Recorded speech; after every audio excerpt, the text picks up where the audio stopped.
Halo, selamat malam para kalong malam. Pertama-tama, aku mau mengucapkan terima kasih kepada kalian yang telah menyempatkan waktu untuk menonton video di channel ini. Di kesempatan kali ini, aku akan membagikan sebuah kisah mistis nyata seputaran bekas bangunan kosku di tempo hari.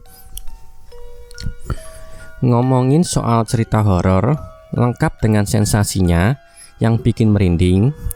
Meskipun membuat tengkuk merinding bergidik, cerita horor memberikan magnet tersendiri bagi mereka yang menyimaknya.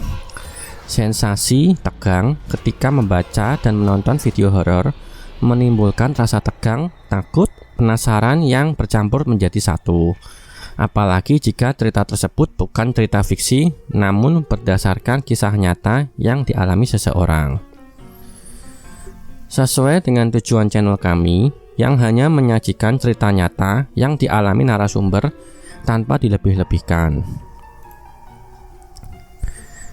Kali ini, pengalaman ini dialami oleh bukan penghuni bangunan kos tersebut, namun kejadian ini dialami oleh orang luar.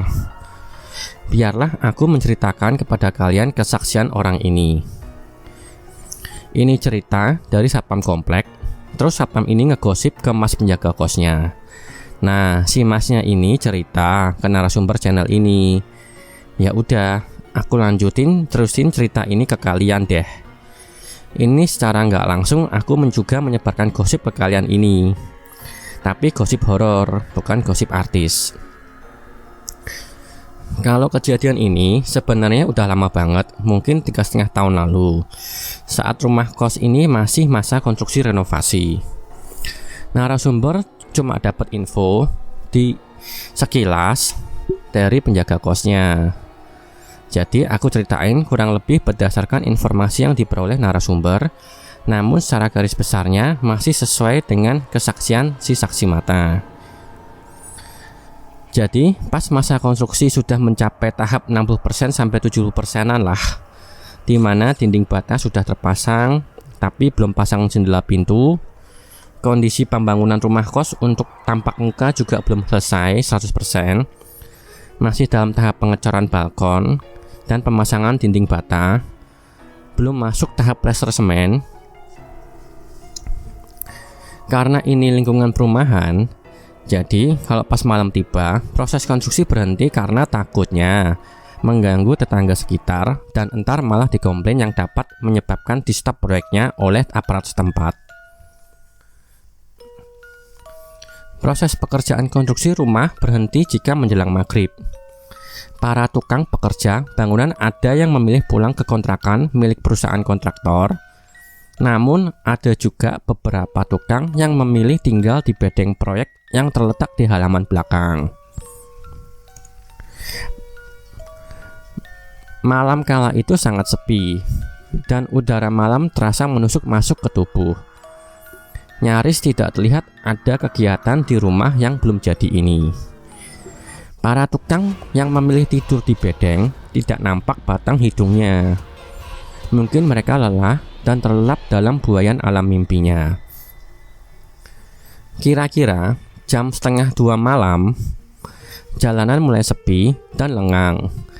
Kalau masih ada 1-2 mobil yang melintas. Kondisi malam kala itu cukup dingin akibat baru selesai hujan. Jalanan aspal pun mengkilap akibat masih basah tergenang air. Saat itu, Mas Parto, salah satu satpam kompleks yang sedang jalan keluar ke Indomaret, menaiki motor metiknya melewati satu bangunan rumah yang sedang dibangun. Ya, bangunan yang dilewati oleh Mas Marto yang kelak akan menjadi rumah kos. Entah mengapa, kedua mata Mas Parto ini seolah tertuju ke arah salah satu sudut bangunan kos yang belum jadi tersebut. Pernah nggak sih kalian mengalaminya? Jadi, kalau pas kalian berjalan melewati tempat yang wingit, angker atau tempat sepi, entah mengapa mata kita tertuju ke arah tertentu. Seolah tertarik mengamatinya secara seksama. Padahal kalau dipikir-pikir, tempat atau arah yang kita lihat itu sebenarnya nggak ada apa-apa atau sesuatu yang menarik. Mungkin tidak harus tempat yang angker atau sepi. Kadang di rumah kita sendiri pun kita sering begitu. Kadang saat lagi sepi sendirian, seolah mata tertuju melihat salah satu sudut rumah yang kosong. Begitu pula yang dialami Mas Parto, sang satpam kompleks.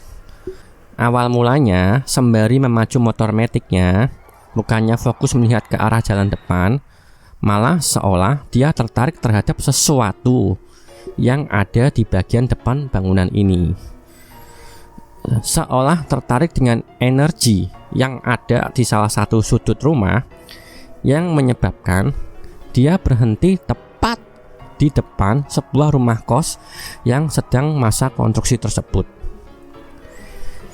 Ia pun menatap tertegun ke arah balkon lantai 3 yang masih dalam kondisi baru dicor beton tersebut.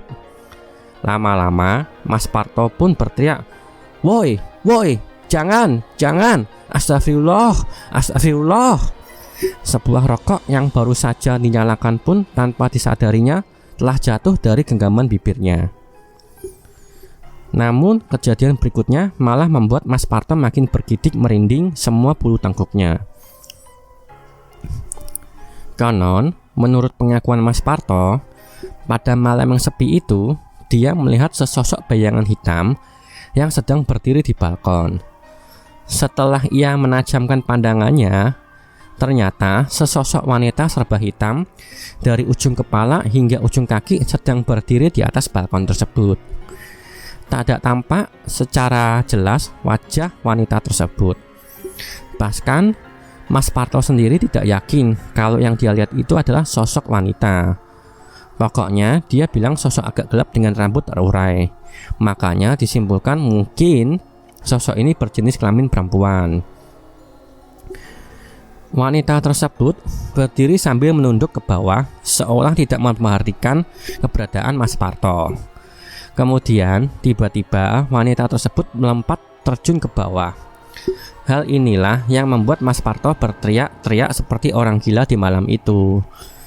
Dia mengira ada seseorang sedang bunuh diri di kawasannya. Hal inilah yang membuat dia panik. Dia pun segera turun dari motornya dan dengan panik berlari menerobos pagar konstruksi yang setengah berdiri belum selesai dibangun. Ada yang aneh pada malam itu. Di halaman rumah tersebut, tempat menurut dia lokasi jatuhnya wanita yang dilihatnya jatuh itu kosong, tidak ada apapun. Hanya nampak pasir dan adukan semen. Dia pun bergegas menaiki tangga yang sudah selesai dicor menuju ke lantai 2. Ternyata hasilnya pun nihil. Bahkan yang lebih aneh, tidak terdengar suara benda jatuh. Katanya semuanya serba hening. Jalanan juga tidak seperti biasanya, terasa sepi, hening sekali. Yang malah ribut sendiri ya Mas Parto karena saking tegangnya. Yang lebih anehnya, saat Mas Parto ini berteriak panik mencari-cari mayat orang yang lompat bunuh diri ini, para tukang konstruksi yang tidur di bedeng halaman belakang sama sekali tidak ada yang menghampiri bahkan bangun dari tidur. Begitu pula tetangga sebelah kanan kiri. Saat tiba di lantai 2 dekat balkon, Mas Parto yang masih selingak-selinguk kesana kemari hanya dengan mengandalkan sisa lampu jalan yang masuk tidak bisa membantu penglihatan Mas Parto. Ia pun menyalakan lampu senter di HP-nya. Dengan tangan setengah bergetar saking kaget akibat ada wanita yang lompat bunuh diri tersebut. Setelah dia melongok menuju ke balkon, dia tidak melihat apa-apa. Dia mulai berpikir apa yang dia sedang berhalusinasi akibat ngantuk bergadang. Nah, saat Mas Parto membalikkan badannya dari balkon untuk menuju tangga guna turun ke lantai dasar, tak lama terasa seperti hembusan angin dingin membelai tengkuk lehernya. Lalu mulai bulu kuduk Mas Parto merinding semua. Wah, asem, aku dikerjai setan, pikir Mas Parto. Seolah mengiyakan pikiran Mas Parto, katanya Mas Parto merasakan ada sesuatu yang berdiri tepat di belakangnya. Aku sih nggak tahu itu betul atau tidak, karena bisa saja Mas Parto terbawa oleh rasa takutnya, mulai berimajinasi yang enggak-enggak. Cuma Mas Parto bersumpah ke Mas penjaga kos bahwa cerita yang dialami betulan nyata. Mas Parto yang gak berani menoleh ke belakang langsung bergegas lari ke bawah dan mendorong motornya. Baru setelah agak jauh dia menyalakan starter mesin maticnya. Panik, tegang, dan kaget, dia pun memacu maticnya ke arah warung rokok terdekat. Di sana dia kembali ke rumah tersebut bersama beberapa orang.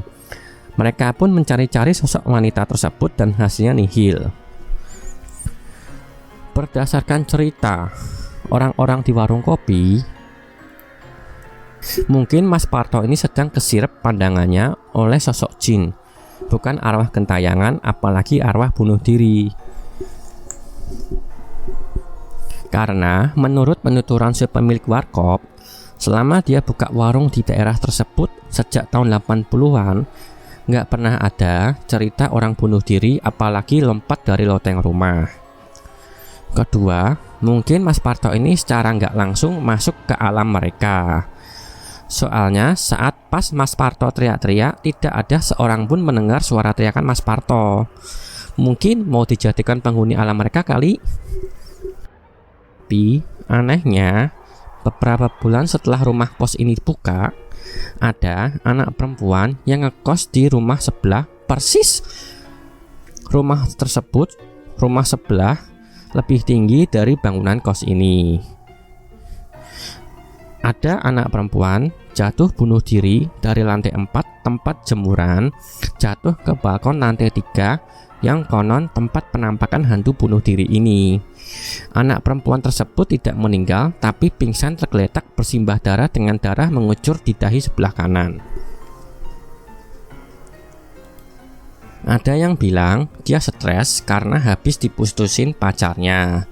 Namun ada juga yang bilang dia habis berantem dengan pacarnya lalu terjadi aksi dorong-mendorong. Mungkin jika ada salah satu dari kalian yang pernah ngekos daerah ini atau pernah dengar kisah ini, kalian tahu bangunan kos yang aku ceritain di playlist ini. Pertanyaan yang muncul di benak aku, siapakah wanita tersebut? Apakah itu salah satu sosok penunggu bangunan kos ini? Atau mungkin saja Mas Parto sedang mengalami delusi? Apakah penampakan tersebut merupakan pertanda bahwa di masa depan akan terjadi kejadian serupa? Apakah ini hanya deja vu Mas Parto? Siapa yang tahu, hanya saja rumah kos ini memang ada penunggunya.